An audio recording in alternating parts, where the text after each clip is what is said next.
We are live. Good deal. Hey, everybody. Hope everyone's having a good week. Pretty excited about this week's episode of Windshield Time Live.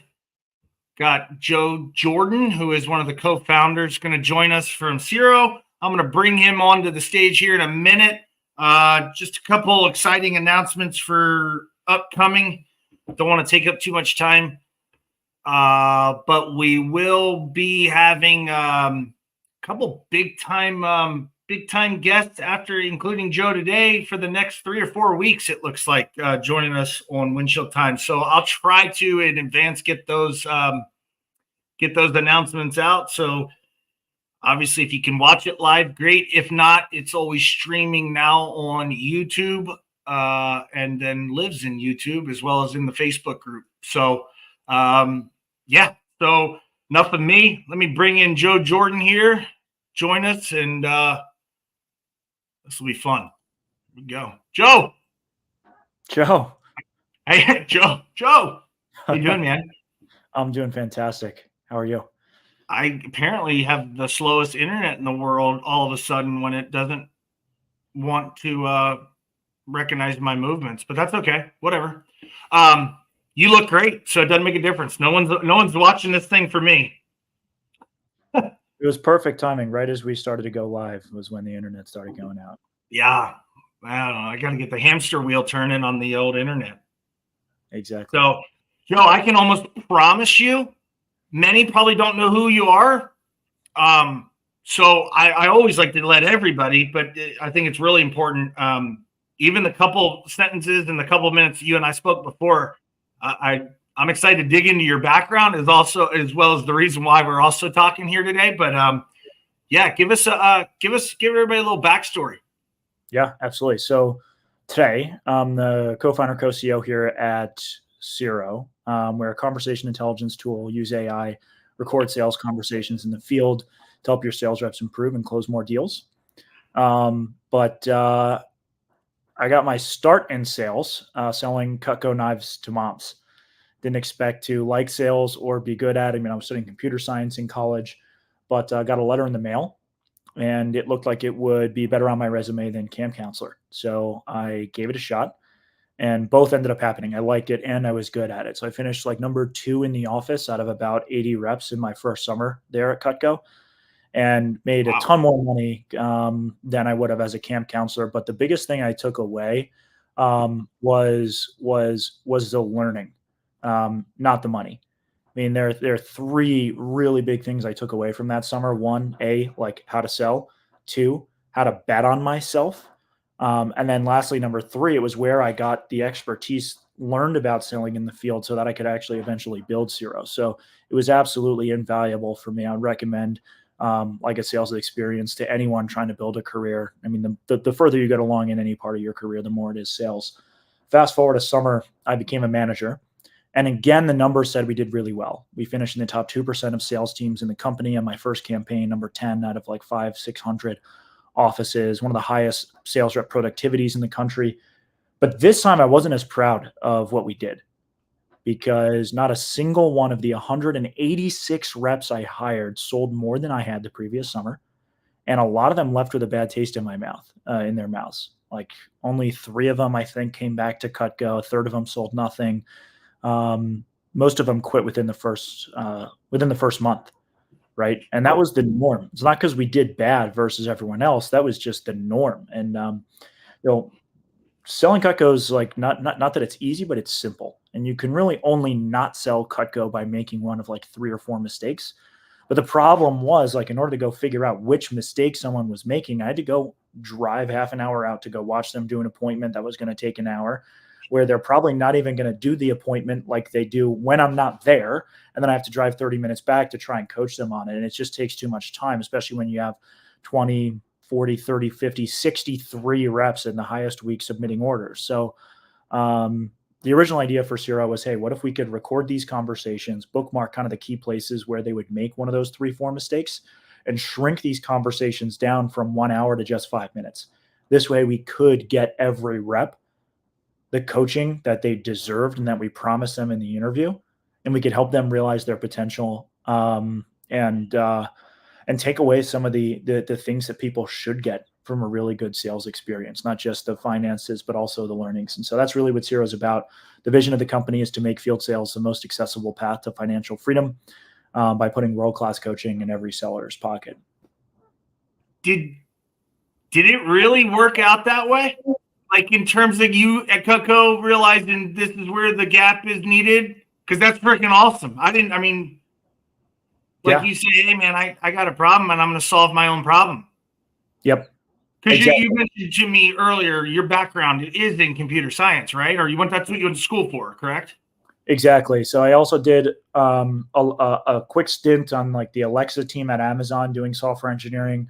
I've built now 3 apps. Siro's the 3rd app I worked on with my co-founder. My first app, I literally sold to CUTCO for like $2,000 and a set of steak knives. That was before I knew what software was worth. Then I built another one, how I met my co-founder. We were building competing apps to like do phone calls and so forth because CUTCO was still doing their phoning off of pen and paper. So we went to digitize that.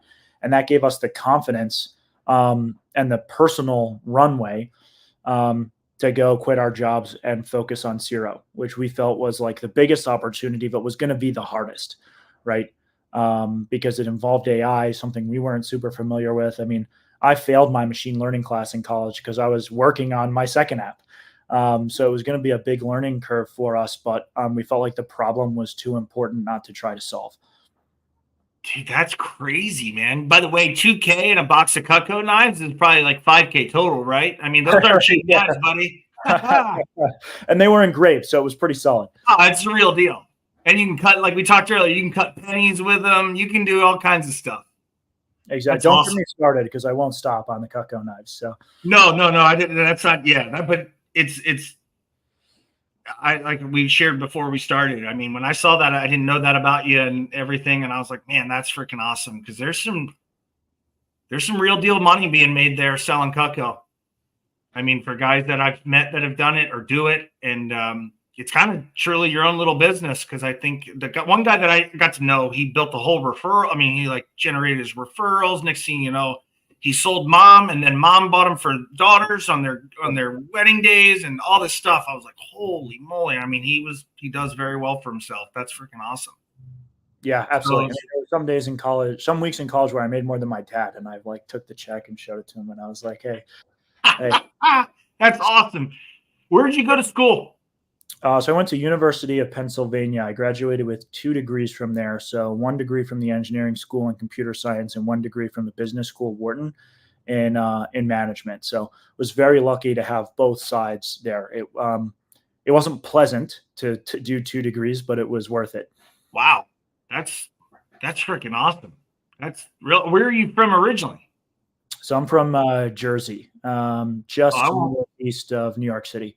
Okay, no, I don't. The group won't hold that against you. Yeah, right. Exactly. Just kidding. That's freaking awesome. That's why I didn't know that's where you went to school. That's crazy. So then you guys, you start up Siro to really scratch your own itch in a way, or knew that it was there and needed, which is everything you said spot on. And I meant to ask you this. Is the biggest industry you guys work in home services, home remodeling, home improvement, or? Yeah, exactly. We actually got started first in like the door-to-door world because we had a lot of CUTCO connections that went on to sell like pest control or solar or home security at like a Vivint. But then we really got pulled into home improvement in like the last year or so. And it's really, really quickly become the best industry and most important industry for us. You know, since we got pulled in, we started working with some of the names everyone's familiar with, like Great Day Improvements. And it's been really, really awesome to be able to help them increase their NSLI 800, 900, $1,000 in just a couple of months. So the product works really great for home remodeling. We got to make some small adjustments early on, but it's our bread and butter now. That's awesome. Yeah. Great Day. Michael Hoy, he's in the group, so he's probably watching us here. And Dustin Rhodes is there with him. And is a big time member in our group and always sharing a ton of information out there. And that's how kind of you and I got introduced. So that's awesome. Awesome. The high level, like you mentioned I don't know if this was before we started or if it's been since, but you were talking about how obviously naturally a rep goes into the home and they don't do what they normally do when they have the manager with them, whether it's because it's not the company process or just general nerves during this. How I'm assuming it's a different vibe for the rep. I mean, any issues there, like in terms of what the rep needs to do or get comfortable with the program? Yeah, great question. So what we found is that once you get it implemented and it becomes just a part of the process, reps pretty much forget that it's there. And so, like, whereas sometimes when you go out and do a ride along with someone in the home and you hear them doing like some part of the conversation, you can tell it's their first time doing that part of the conversation in months, right? Yeah. Just by the way they're saying it. But when you're listening to Ciro's, it's really raw stuff. They'll forget that it's there. So then the question is, well, how can we get it to a point like that, right? Because some people always, oh, is this Big Brother? How am I going to get my reps to record? This sort of stuff. And it's a mix of product and implementation that you do to get rep buy-in, because this doesn't work without your reps buy-in.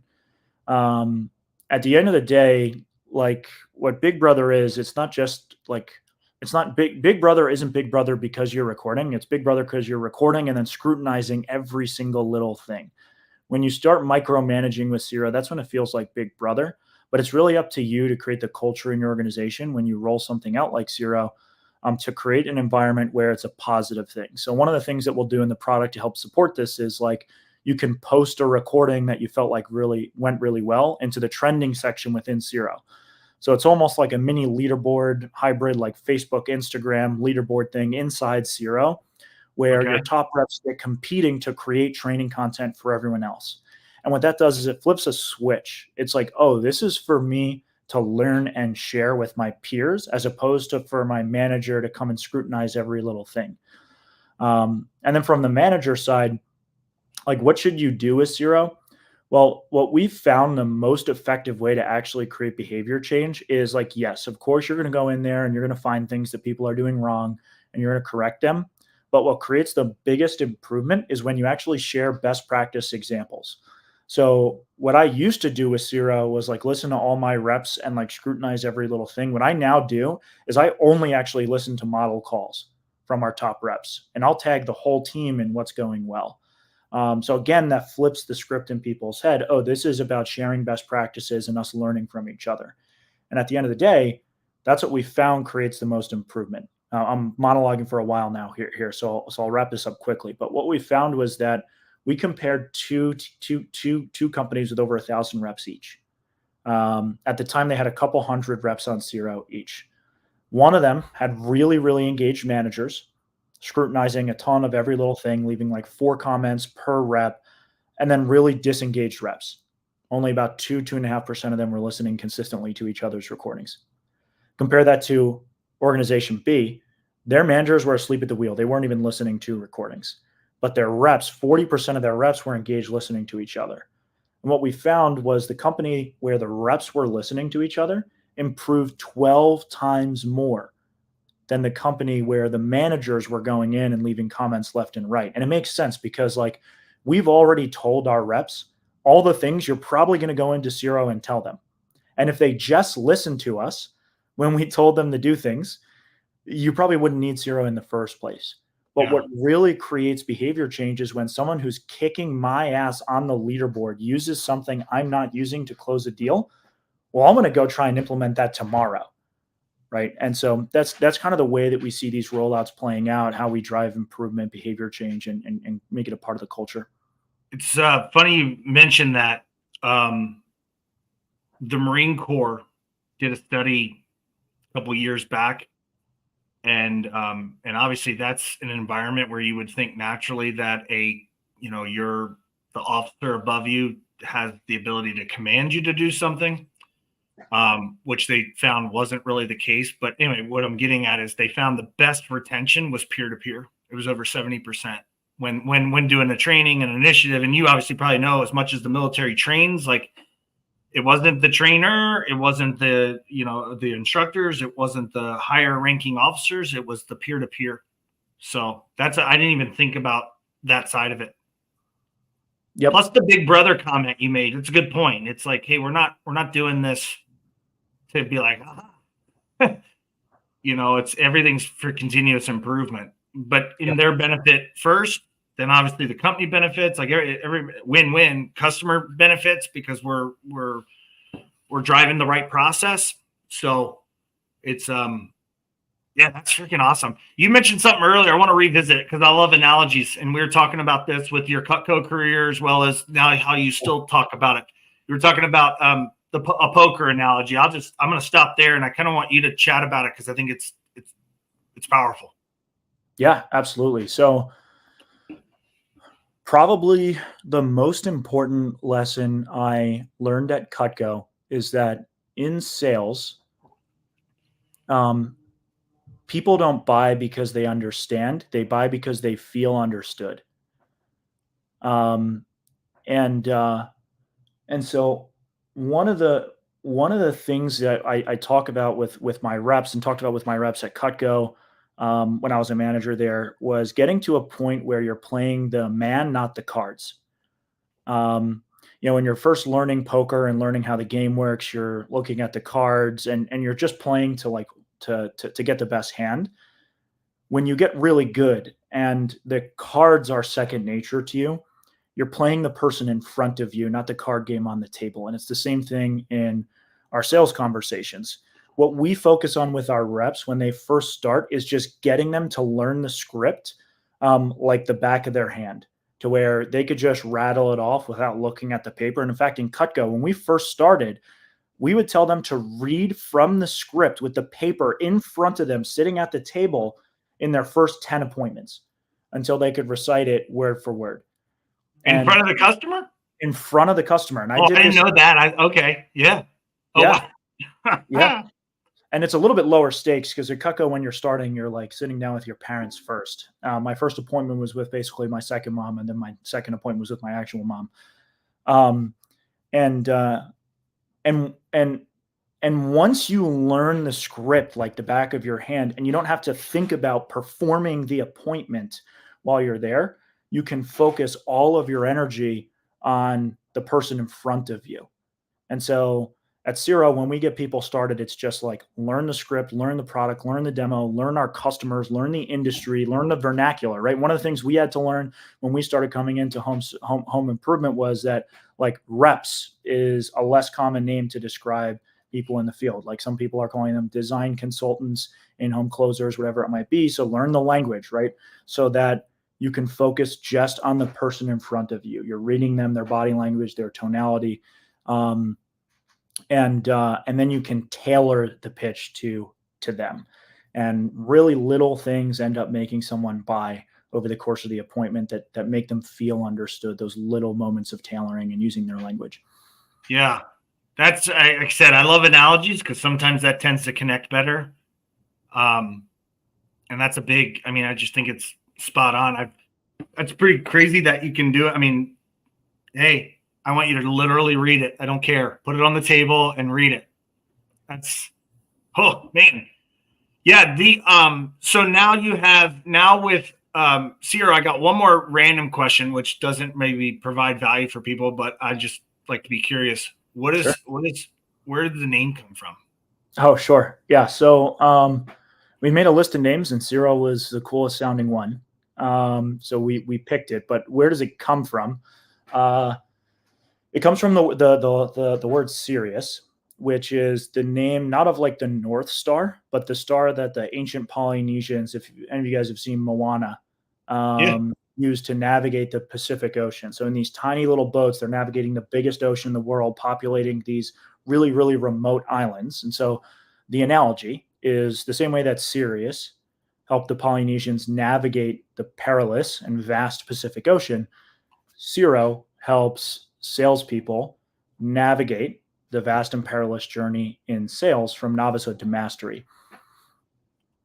I dig it. And I am serious about Moana. I got a 4-year-old. I think I've watched it 4,000 times. Nice. Yeah. Nice. So at least they're good, those movies. Like you look at some of the ones we probably came up on, not so good. I can see why my dad was like, no, that's not happening. But at least the ones nowadays, they're pretty good. I was looking the other day. You guys have a I think it's pretty cool. I don't get a chance to really go through a lot of blogs, but like I like the content that you guys put on your site just for anybody to kind of from why salespeople fail. Like obviously you then tie in where the opportunities are, but it's pretty awesome. My other question though, back to the program. So I have 20 appointments go out. It records 20 today. Does the manager or anybody, whoever, do they review the whole call, or what is it? How does that all work? Because I mean, that'd be, let's just say 2-hour appointments. I don't, it depends what you are, but I mean, obviously it saves the time having to drive out there and back as a manager, but still 2 hours worth of 20 pitches. That's a long day. Yeah, absolutely. Absolutely. So, so the first thing I will say is that with a tool like Siro, the biggest benefit is actually not what we thought it would be. The biggest benefit we thought it was going to be was, okay, we're going to scale the manager. They're going to be able to ignore 90% of the call and just jump to the 10% of the meat. So I'll talk about how we do that in a second. But the biggest benefit actually turned out to be that we enabled reps to learn from each other. Everyone on your team, if you imagine the top person on your team, everyone's already wondering what the hell they're doing to get those results. And now they can just go to the trending section in Siro, the top posted recordings, and see exactly what they're saying at whatever point they're struggling with. So we'll bookmark the key moments, like when you're going over the company story. If you use kind of like the Dave Yoho philosophy, like the company commitment, pre-close, close, the survey / qualification, kind of right, all those key parts of the conversation, you can jump right to it. So again, we can shrink the conversation down. So now that I've gotten out of the way that most of the learning happens peer-to-peer, what do you actually do with Siro as a manager, and how do you drive change? So I'll use an example of one of our account executives who actually came to Siro from a Siro customer. He used Siro, he loved it so much, he wanted to come help us sell it. So what the analytics in Siro told him, because we'll do analytics on the key moments, talking speed, talk ratio, all these sorts of things. What the analytics told him was that the top reps in his company were actually getting to pricing much faster. Their pricing section was much more brief. And as soon as basically they kind of nailed down all the things that the homeowner wanted, they jumped right to pricing and were aggressive about closing it. Now it's like not exactly the case that that's always the right thing for every company, but for this particular company, his top reps were getting to pricing much, much faster. And so what do you do once you have that insight? So what Gavin then did was he went and pulled all the examples of the different top reps transitioning to pricing and going through pricing quickly. And he spent 1 week with his team just on, let's get to pricing quickly, let's deliver it crisply and briefly, and then let's close, as opposed to talking past it. I've seen so many in-home reps like just go through and drop every single promotion on the customer all in a row for 10 minutes and then say, so you want to buy it? Right. And so that's what a lot of his reps were doing, or just talking past the close, taking way too long to get to it. After that 1 week of just playing those examples in the team meetings, tagging his team in those examples inside Siro, his bottom 80% of reps in just 1 week increased their sales by 36%.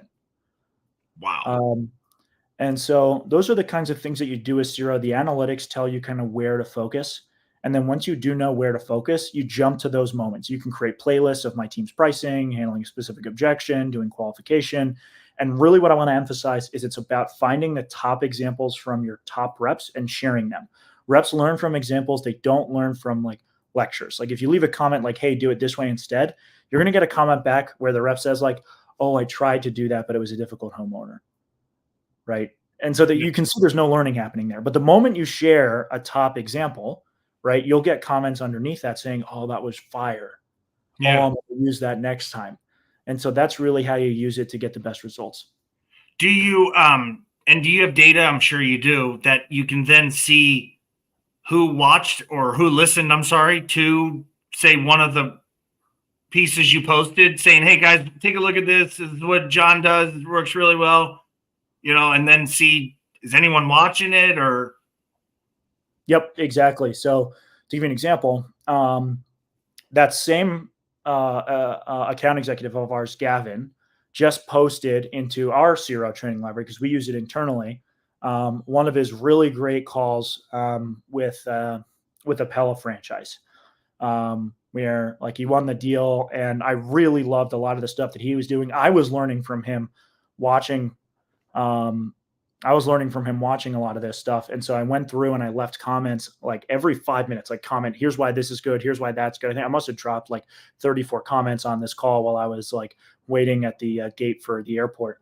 And now that recording within Siro has 104 views across like half the company. And we have even our engineers and data scientists and product people going in there and listening and learning about our customers. So you can definitely see that sort of stuff. And it makes it fun when I, as a rep, can see that everyone's viewing my stuff, not just as a manager to make sure my coaching is getting out there. Is anybody sharing? I'm just thinking out loud. As you know, I'm not currently a customer, but very excited about it. But I see so many times where other departments and don't truly grasp what it's like to sell in the home.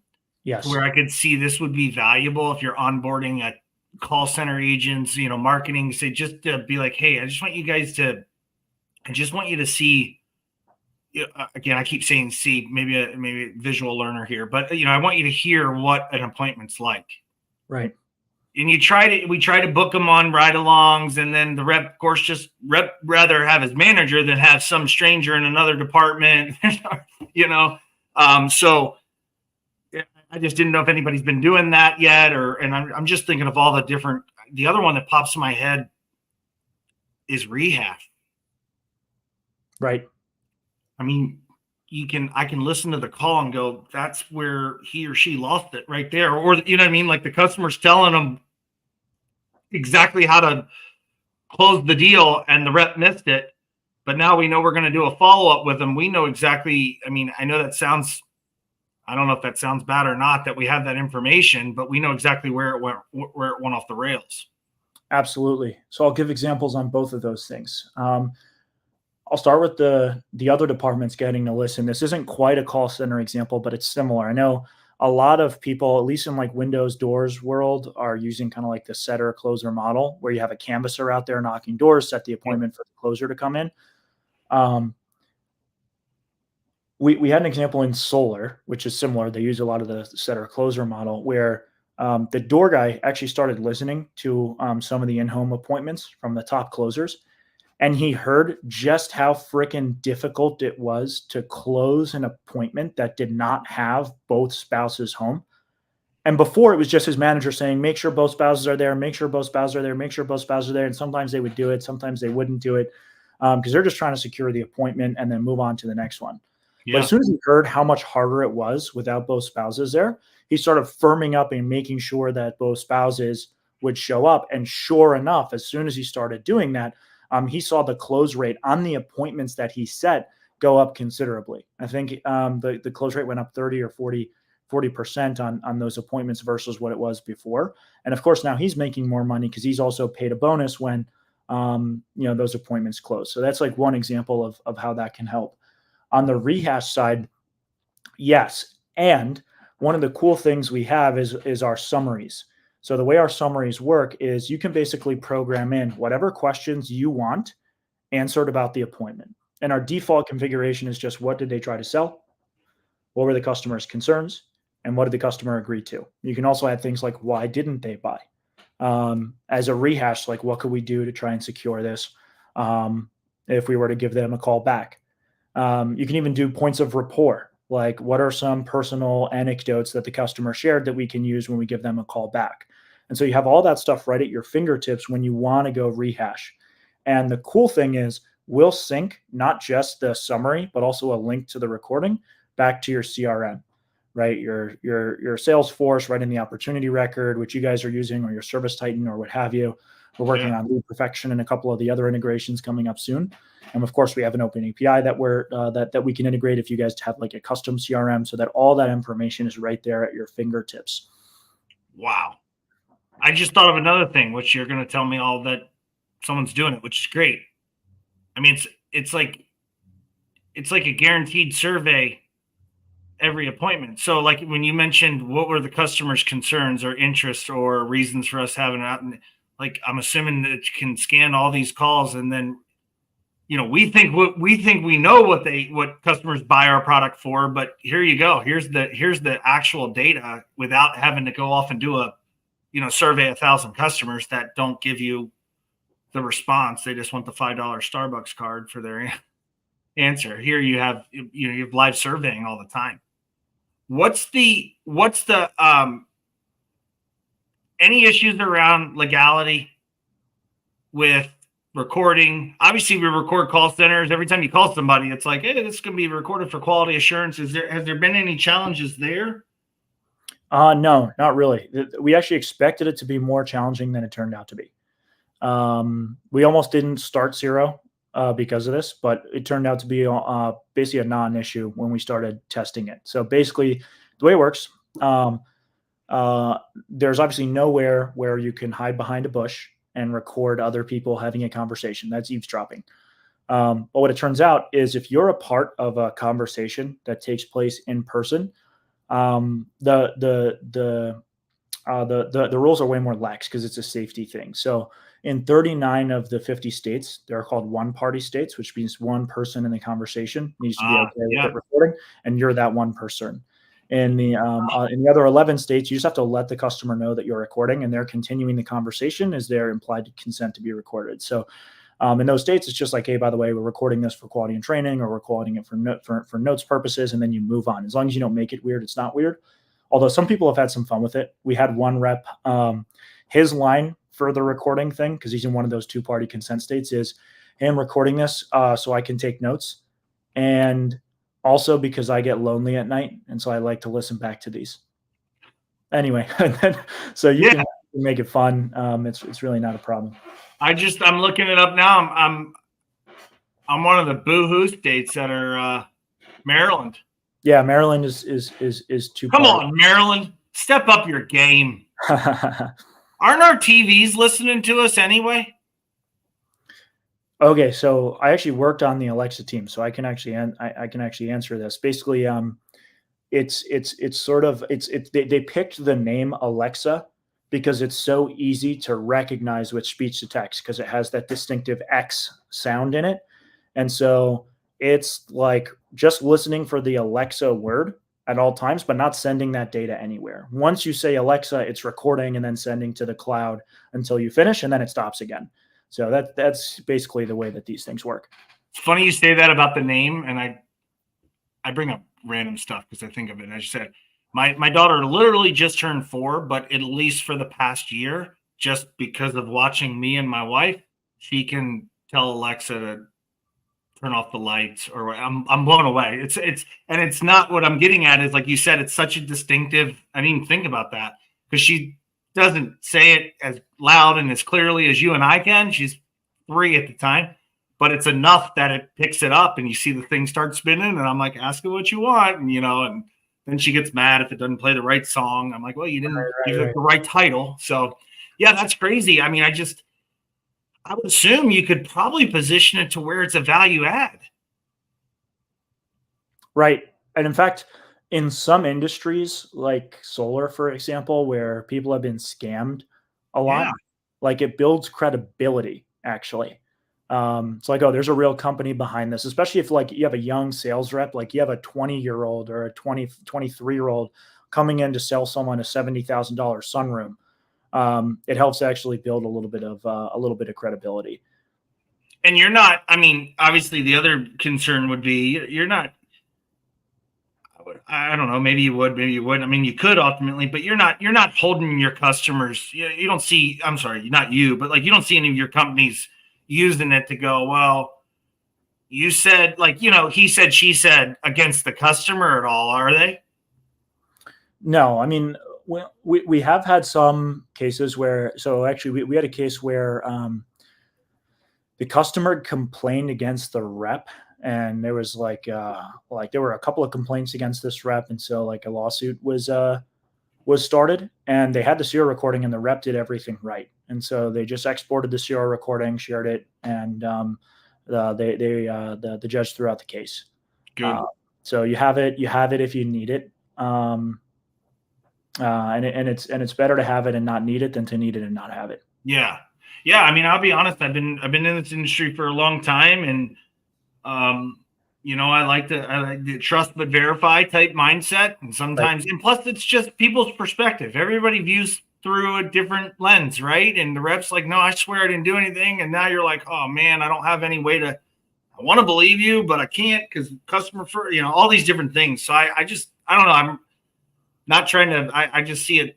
It's got to be helpful. Now with the teams that you see out there in our space that are using it, are their managers still doing in-person ride-alongs, or are they just totally now going with Siro and the data?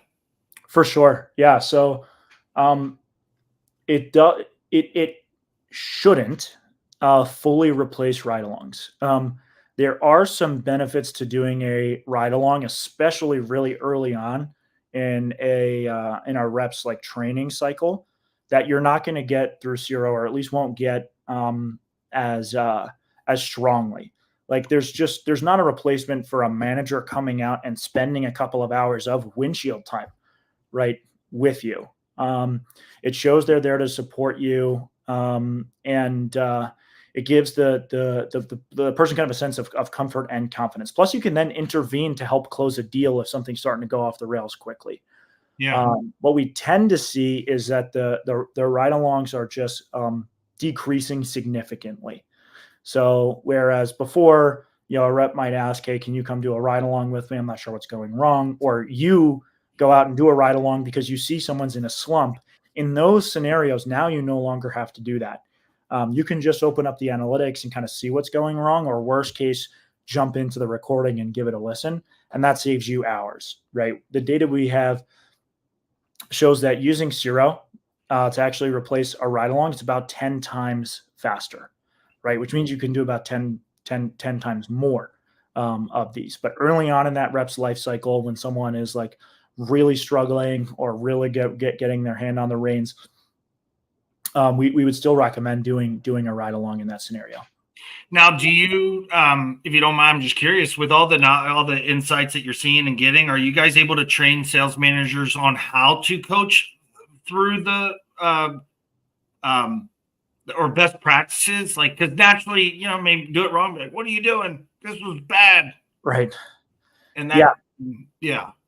At first, we didn't realize that we would have to do this. You don't realize, like, you think like sales managers should kind of know how to be sales managers, but a lot of these sales managers were just promoted to become sales managers because they were good sales reps, and good sales reps don't necessarily make good sales managers. So the short answer is yes, we do some of this. Our philosophy around implementation is that reps follow the leader and managers learn by doing. So when we want to get a rep to do something, we'll actually start with just your best reps, get them recording and really enjoying it, getting a lot of value, posting, populating the training library. And then we'll bring on the rest of your team, because it's monkey see, monkey do. Everyone else is just going to follow what the top reps are doing. The manager can say record, nothing happens. But the moment the top rep is kicking my ass, says, no, you should record. This is pretty cool. I'm going to start recording. Now on the manager side, they learn by doing. And so what we do during our manager onboarding is, we'll have the manager share their screen with us over Zoom, and we'll walk them through a coaching workflow. We'll typically say, hey, what are some of the things you suspect are going wrong? And then we'll take you to the analytics and we'll show you how to verify that in the analytics. And it's like, okay, yep, it is a problem. Let's go through how to coach against this. What we typically recommend is starting with finding the top rep examples and sharing some of those with the team, and then save it to this folder so you can share it in your next team meeting. And then let's go and dive into some of the other reps to see what's going on. So we'll actually coach your team with you on that first manager onboarding through Siro, so that you can get the hang of the best practices. It's sort of like training wheels. You ever see anybody yet? I know it's still, like you said, fairly new for at least in the home improvement space. I know you've been doing it well before that, but are you seeing any companies maybe rewrite some of their practices and processes around scripting because they're like, Johnny doesn't do ours to a T, but what he does with this word track, I mean, is we could easily replicate and train that. I mean, has that happened yet? Is that happening or? Absolutely. Yeah, we had a Windows company that started with us in January of last year, based in Utah with locations across the country. JKR Windows. They were rewriting their. Did you say JK? Yeah. The Jeff Rogers guy. Yeah. That guy's awesome. Okay, I thought you said JKR. I was like, oh yeah. Talk about story. Sorry. Yeah, Jefferson's great. We were texting a little bit the other day. But they were. I want to get him on here so bad because I just love his story. His story is very cool. Right? I get his stuff on LinkedIn on leadership all the time. Yeah, that's awesome. Sorry, go ahead. Yeah, no worries. But they were, so one of the reasons why we actually built the ability to export the transcript from a conversation and like copy and paste the transcript from a conversation, because they were rewriting their script to what their top people were doing. Because they had it, they thought it was working, but they found out their top reps were actually deviating from it pretty consistently. And so they were able to rewrite their training program by seeing what people were doing in Siro. And the beauty of it was just copy and paste, like what the top reps are saying. That's really awesome. The other thing is I took I'm taking quite a few public speaking courses, and they talk about how, record yourself doing any 5-minute spiel about anything. Like just pick something you're passionate about. Don't read a script, just record yourself 5 minutes. And it said, then listen to it with no visual, then turn the volume down and watch yourself. Because again, this is more for public speaking from stage. But then the last one, the third one was read the transcript. Because if you're listening to yourself, you're going to miss the ahs and the ums because it's normal to you. But if you read the transcript and you're like, oh, like it's humbling. And I didn't think about that side of it. You guys have the transcripts and everything. Yes. And this is one of the interesting things we saw too, was we were doing some experiments, right, where we saw reps making clear mistakes, right? And we wanted to figure out if reps like had the wherewithal to identify and correct their own mistakes, right? So we took a couple of these clips and we did some interviews with reps where we played them, these clips of them making mistakes, and most of them weren't actually able to pick up on some of the most critical mistakes. So we had the idea to juxtapose what they are doing versus top reps in the same part of the conversation. So then we tried, okay, here's you doing it, 2-minute clip. Here's a top rep doing it, 2-minute clip. And then we saw light bulbs go off like crazy, because like you really only start to hear the ums once you hear a top rep do it with no ums. You really don't start to hear yourself pitching up and not sounding confident until you hear how ice cold a top rep is on the same part of the conversation. So that was the brainchild, or the where the idea came from for one of our features, head to head, where you just get at the end of every day like this digest of here's me versus a top rep on the same part of the conversation. And that's some of reps' favorite features that we've launched it with so far in beta. Because it's a really quick way for them to realize things about their pitch that they never would have otherwise found, unless they were to do something like read just the transcript, then watch the video, then listen to the audio. It's a way to sort of shortcut you having to do that to figure out where the opportunities are. Like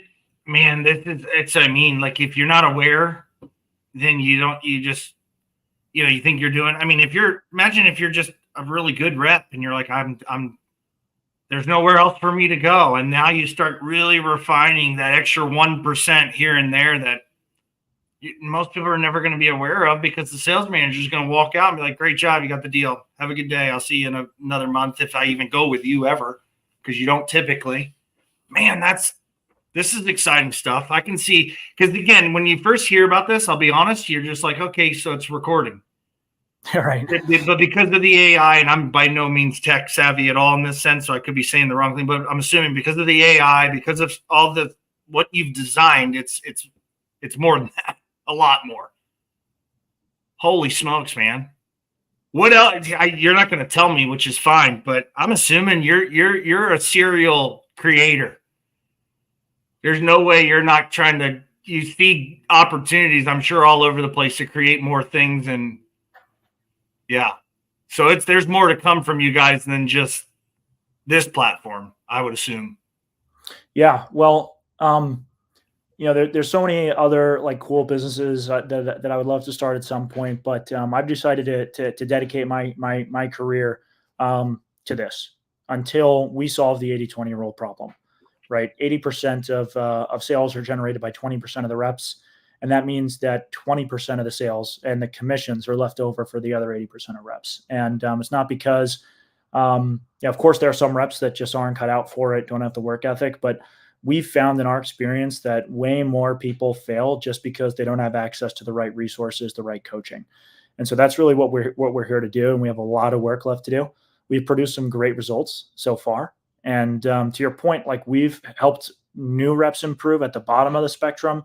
We've helped average reps improve, and we've helped top reps improve for the first time in years after basically plateauing because they didn't have access to the coaching. They were like, you're fine. Let me focus on other people.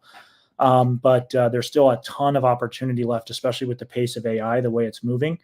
Our product is going to be unrecognizable in about a year, especially with some of the new models coming out of OpenAI, so on and so forth, things we can do. To give just one example, we found that 80% of our listening happens on mobile, even though we do have a web app, right? And most of that happens while you're driving. And so one of the cool things that we'll work on at some point here in the next year is the ability to just talk to Siro to get what you want. As a manager, as a sales rep, you're driving all the time. So you imagine at the end of an appointment, getting into your car and saying, you know what, Siro, show me how my reps did the pre-close today. And then just getting like, all right, pulling that up. Here it is. Here's Joe Downey from 12 p.m. Joe Downey's pre-close. And then you can leave a comment, you can share it, or just skip to the next one. Here's Joe Jordan's pre-close, this sort of stuff. We're not quite there yet, but we're close. And that's just a taste of some of the cool things that we'll be working on coming up. I'm thinking out loud, so don't make fun of me. New rep in the home, if there's a way to program common questions that they can ask Siro to get answers to, like, can we make this project in this size? Versus having to then pick up the phone and call a manager. Yep. So that one actually already exists. It's called. Okay. Yeah. No, it's sweet. It's called Siro GPT, and basically we can program it with some of the industry experts that we work with. Yeah. So we have like Victor Rancor, Adam Parnes, Sam Taggart, like all of these kind of industry experts that are programmed in that you can set up if you want. We can also program in your company's training material.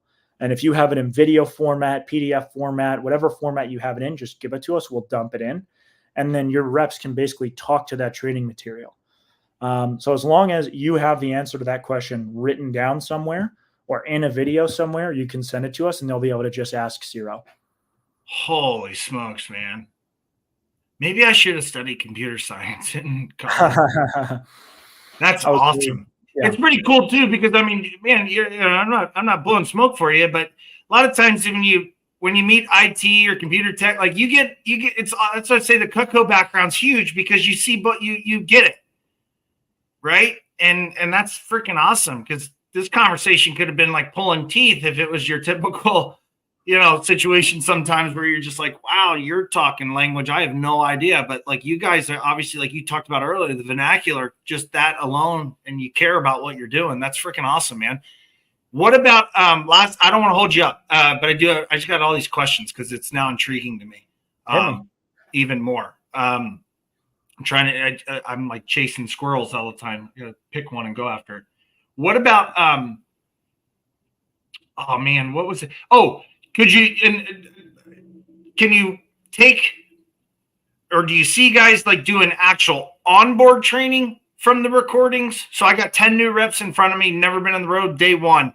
And instead of me lecturing all day, obviously I had to explain the why behind maybe a step or a script or this, but then you say, hey, here it is in a real situation. I mean, live, or not live, but like recorded, and use those in the onboard training, not just the continuous coaching. Yeah, absolutely. So that's one of the cool things. You can create these like folders inside Siro for your onboarding, where you put either a full recording or a clip of a recording to explain like a specific thing.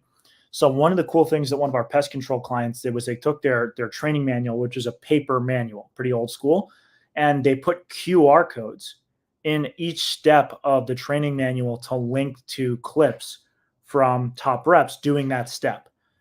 So it's sort of like, here's the thing, hear it live, scan the QR code, and it would just open right to Siro. You can listen to it, and there's a comment right there from the manager breaking it down.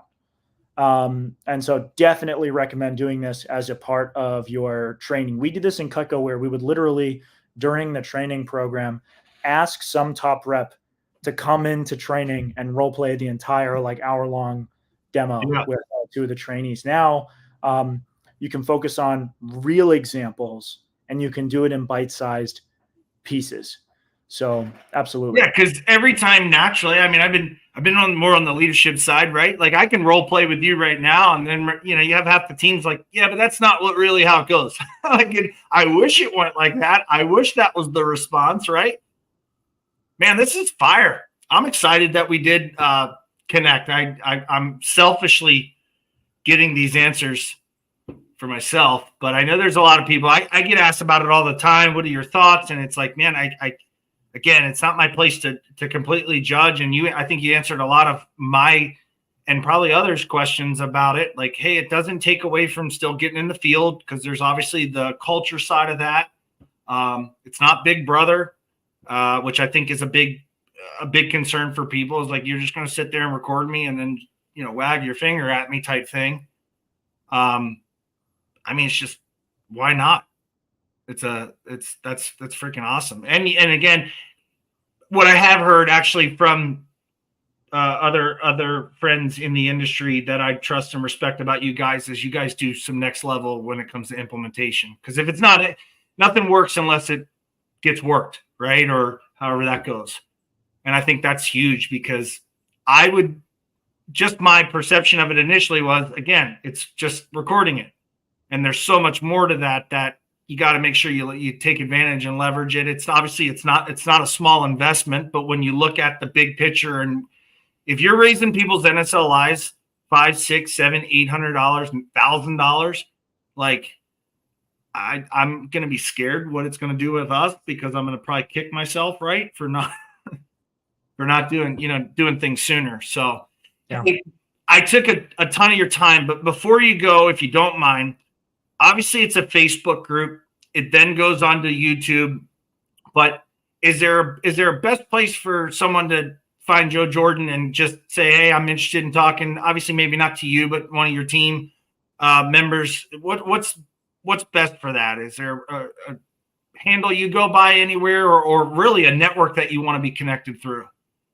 Yeah, great question. So I'm making my Instagram and Facebook and all that stuff now, so it's not quite ready yet. But the best way to connect with me and my team is going to just be right now through our website. Okay. If you want to learn more about us, if you want to get connected, it's just going to be Siro.ai. So SIRO.ai, nice and simple, and you can book a demo with us right there. And of course, I'm happy to jump on and talk to you guys as you guys talk to our team and help out whoever I can.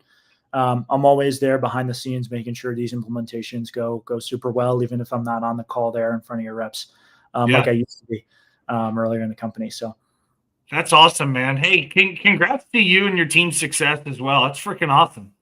Appreciate that. That's awesome. I'm sure you hear that often, but seriously, man, I think it's cool, because I'm sure there's so many avenues with AI, and it's cool that you are so committed to making this better. Part of the reason for the group is, how do we make in-home selling the professional career that it really should and could and can be, right? Exactly. Before we go, it's a good point. You mentioned earlier this to me, and I should have brought it up sooner. We can end on it if you don't mind, but you mentioned like, hey, you may not sell CUTCO forever. You didn't, obviously, but the skills that you learned selling CUTCO, and same thing in the home. I tell our team all the time, translate into, hey, starting your own, AI company, starting, tech, and it's missed. And I'm sure that's probably what bridged that gap between you being a computer science major and being able to have a sensible conversation with me. Right. I'm just kidding, man. I really appreciate it, Joe. Thanks for jumping on, and I can't wait to connect with you some more. And hopefully everybody a lot of people are in the home right now in the group. I know that time of day, but they'll definitely have the opportunity to watch it in the group and on YouTube. So I appreciate that, man. Yeah, Joe, it was my pleasure. Really enjoyed the conversation, and for everyone listening, hope this added value, and hope to see you soon. Siro. Thanks, Joe. All right, thank you. Take care.